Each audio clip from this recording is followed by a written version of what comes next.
सबैजनालाई नमस्कार।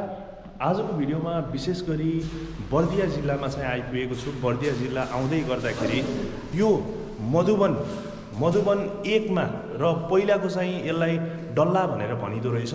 त्यो ठाउँमा आउँदाखेरि कसरी सञ्चालन भएको छ, यहाँको होमस्टे कसरी जोड्नु भएको छ उहाँहरूले, जस्तो कृषिलाई पर्यटनसँग, त्यो कुराहरूको बारेमा उहाँसँग चाहिँ मैले परिचर्चा गर्दैछु। र यो चाहिँ उहाँहरूको आफ्नै सामाजिक भवन यहाँनिर देख्न सक्नुहुन्छ। र यहाँ आइसकेपछि जति पनि यहाँ आउने पर्यटकहरू हुनुहुन्छ, पर्यटकहरूले सबै यहीँको अर्ग्यानिक खानेकुराहरू चाहिँ उहाँले सकेसम्म चाहिँ व्यवस्थापन गर्नुभएको रहेछ। र त्यसैको बारेमा चाहिँ कस्तो छ के छ भनेर सबै डिटेल इन्फर्मेसन मैले दिन खोजेको छु, कसरी सञ्चालन गर्नुभएको छ भनेर। र यही भिडियोको अन्तिममा उहाँसँग कुरा गर्दै गर्दा अन्तिममा चाहिँ मैले सम्पर्क नम्बर राखिदिएको छु। त्यो सम्पर्क नम्बरबाट पनि तपाईँहरू डाइरेक्ट यो ठाउँ भिजिट गर्न सक्नुहुन्छ। अब चाहिँ हामी त्यता कुरा गर्छौँ है। दाइलाई मैले कार्यक्रममा स्वागत गर्न चाहेँ। दाइले आफ्नो परिचय भनिदिनुहोस् न हामीलाई। नमस्कार, म शालिग्राम चौधरी, मधुवन 1 यो डल्ला पर्छ गाउँ, र म चाहिँ यो होमस्टेको सचिव पनि हो। र त्यसै गरी जस्तो यो मधुवन भन्ने बित्तिकै कुन जिल्लामा पर्छ दाइ, यसको बारेमा पनि थोरै प्रश्न पारिदिनुहोस् न। यो बर्दिया जिल्लामा पर्छ। बर्दिया जिल्ला है। बर्दियाको जुन निकुञ्जहरू छ नि, बर्दिया राष्ट्रिय निकुञ्ज अनि बाँके राष्ट्रिय निकुञ्ज, त्यो क्षेत्रलाई यसले छुन्छ कि छुँदैन दाइ? यो निकुञ्ज त बाँके राष्ट्रिय निकुञ्जलाई पनि छुन्छ। हजुर। हाम्रो यो खास गरेर खाता कोरिडोरमा पर्छ यो होमस्टे। अनि जस्तो यो होमस्टे सञ्चालन गर्नुभएको छ, यो होमस्टे सञ्चालन गर्दै गर्दाखेरि कति वर्षदेखि तपाईँहरूले यो होमस्टे सञ्चालन गर्नुभएको छ, के छ, यसको बारेमा सबै इन्फर्मेसन दिनुहोस् न हामीलाई। यो होमस्टे 2067 सालमा फाल्गुन 17 गते त्यो भएको हो, स्थापना भएको हो। हजुर। अहिले भइसक्यो लगभग 12 वर्ष। 12 वर्षदेखि तपाईँहरूले यो होमस्टे सञ्चालन गरिराख्नु भएको छ। हजुर। यो 12 वर्षको अवधिमा राष्ट्रमा रहेका, अन्तर्राष्ट्रिय रहेका कोले चाहिँ तपाईँको यो होमस्टेमा भिजिट गर्नुभयो, यसको बारेमा पनि कुराहरू गरिदिनुहोस् न। अहिले हाम्रो यो नेपालको भनौँ लगभग ठुला व्यक्तित्वहरू पनि आइसकेका छन्। हजुर। यहाँ। हजुर। जसमध्ये हाम्रो यो त्यतिखेरका नायक राजेश हमाल 2 पटक आएका छन्। हजुर। अनि अरू पनि आएको छ। हजुर। र विदेशको कुरा गर्दाखेरि बेलायतका राजकुमार प्रिन्स ह्यारी पनि आएको छ यहाँ। हजुर। ऊ धेरै बसेनन्, उहाँ त 1 घन्टा जति बस्यो, बर्दियैमै जो 1 घन्टा बस्यो। हजुर। र अरू पनि आएका छन्। जस्तै विश्वका लगभग 17-18 देशका पाहुनाहरू यहाँ आउँछन्।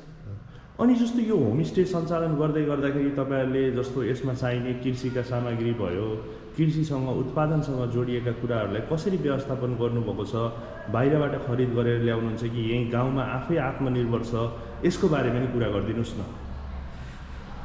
यो होमस्टे भनेको एक त हामीले खास गर्न खोजेको अर्ग्यानिक खाना हजुर दिन खोजेको हो। हामीले पाहुनालाई सके आफ्नै बारीमा उत्पादन भएको, अहिले त टन्नै छ, सबैजना आफ्नै बारीको ल्याउँछ। कुनै बेला नहुन सक्ला, त्यो बेला बजारबाट पनि ल्याउन सकिन्छ, तर पनि यहाँ नजिक बजार छैन कि जानु पर्यो ठाकुरद्वारा। हजुर। त्यहाँ पनि खासै राम्रो पाउँदैन। जे होस् हाम्रो यही गाउँमै उत्पादन भएको चिज, दुध भयो, अन्डा भयो। अन्डा त हामी प्राय लोकल अन्डा दिन सक्दैनौँ, त्यही बजारकै अन्डाभरि दिन्छौँ दिनलाई। सकिया लोकल खोजेर दिन खोज्छौँ। अर्को हामी लोकल कुखुराहरू चाहिँ लोकल नै खुवाउँछौँ, हाँस लोकल नै खुवाउँछौँ।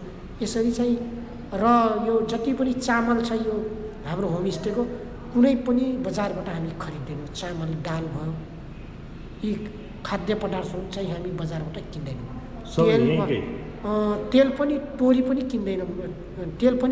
टोरी आफ्नै हुन्छ, त्यही पेलायो, तेल निकाल्यो, त्यही खायो। अनि त्यसपछि नुन, प्याज, यस्तो चिजभरि हामी बाहिरबाट लिन्छौँ।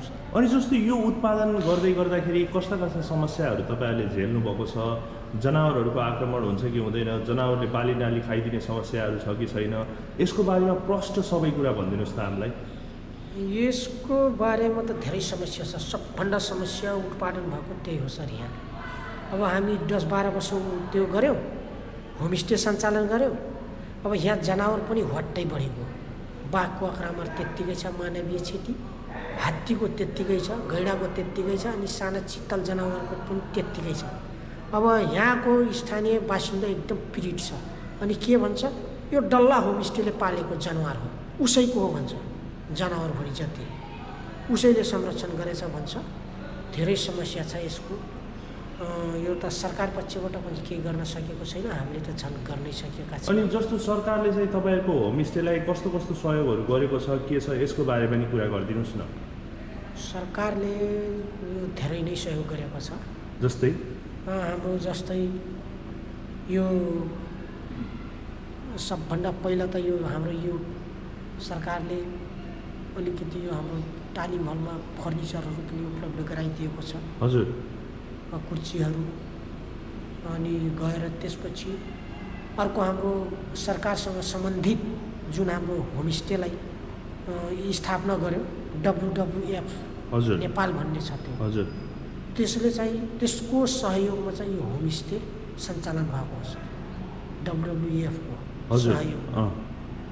अनि त्यो बाहेक जस्तो तालिमका कुराहरू, जस्तो होमस्टेमा बस्दै गर्दाखेरि कतिपय गेस्टहरूलाई कसरी सम्मान गर्ने, कस्तो चिजहरू पकाउने खुवाउने भनेर त्यो सम्बन्धी सहयोग छ कि छैन सरकारको? सब छ सर। त्यो सरकारले नै लगभग 3 पटक हाम्रो सरकारको तर्फबाट नै यहाँ कुक तालिम दिएको छ। र विदेशी नै जस्तो यहाँको जनशक्ति छ, विदेशी नै समस्या कस्तो छ त? कस्तो मतलब धेरैजना विदेश गएको छन् कि छैनन्, कि यहीँबाट जीविकोपार्जन भइरहेको छ, के छ, यसको बारेमा नि प्रश्न पारिदिनुहोस्। विदेशी भनेको अलिकति अहिले अलिअलि गइरहेछन् विदेशतिर। जस्तो तपाईँहरूले पहिला चाहिँ गएको थिएन त्यति। कल्चरल डान्सहरू देखाउनुहुन्छ होइन, मादलहरू बजाउने व्यक्तिहरू नहुन सक्छ, नाच्ने व्यक्तिहरू नहुन सक्छ, यसमा समस्या छ कि छैन? यसमा समस्या छ सर अलिकति। के समस्या हो भनिदिनुहोस्। भर्खर हाम्रो एकदम राम्रो मादल बजाउने भाइ विदेश गएको छ। हजुर। सबभन्दा सबभन्दा राम्रो मादल बोलाउने भाइ। अब मादल नभएपछि नाच्ने कसरी? तर 2 जना ढन्डै छन्, एकजना बुढा एकजना अलि जवान देख्नु भयो हिजो। हजुर। समस्या चाहिँ त्यसमा पनि भयो, समस्या धेरै भयो, अप्ठ्यारो छ। र जस्तो यहाँ चाहिँ हजुरहरूले जुन अप्ठ्यारो भन्दै गर्दाखेरि त्यसलाई रोकथाम गर्न, केही गर्न सरकारले कुनै तर्फबाट काम गरेको, तपाईँहरूको समाजले काम गरेको छ कि छैन त? त्यस्तो छैन सर। अलिकति यहाँ समस्या देख्नु भयो होला। सबभन्दा समस्या भनेको यहाँको बाटोको समस्या। बाटोको समस्या है? सबभन्दा। अब हिजो आउँदाखेरि हेर्नुभयो होला, यो बिचमा 5 किलोमिटर बाटो यस्तो छ कि हजुर। सबभन्दा समस्या भनेको बाटोको, त्यसपछि तपाईँको नेटवर्कको। हजुर। यहाँ नेटवर्कको पनि समस्या छ। अनि जङ्गली जनावरको पनि निकै समस्या छैन। अनि जस्तो तपाईँहरूलाई यो होमस्टे सञ्चालन गर्दाखेरि कसरी सञ्चालन गर्नुभएको छ? पर व्यक्तिको आधारमा लिनुहुन्छ कि के छ? यसको बारेमा नि प्रष्ट सबै कुरा गरिदिनुहोस् त दाइ। अब हामी यस्तो छ सर, यो हाम्रो मेनु छ, त्यो मेनु अनुसार हो। पर व्यक्ति कसैले कर गरेर पर व्यक्ति दिनुहोस् भनेपछि हामी दिन्छौँ, नत्र हाम्रो मेनु अनुसार। हजुर। प्रति व्यक्ति यतिजना हाम्रो मेनु अनुसार खाएको बसेको पर्छ भनेर त्यही अनुसार लिन्छौँ सर। त्यही अनुसार तपाईँले एकमुष्ट लिएर अनि सबैलाई कतिजना हो उनीहरूले हिसाब लेख्छन्। 10% काटेर त्यसपछि उनीहरूलाई दिने हो।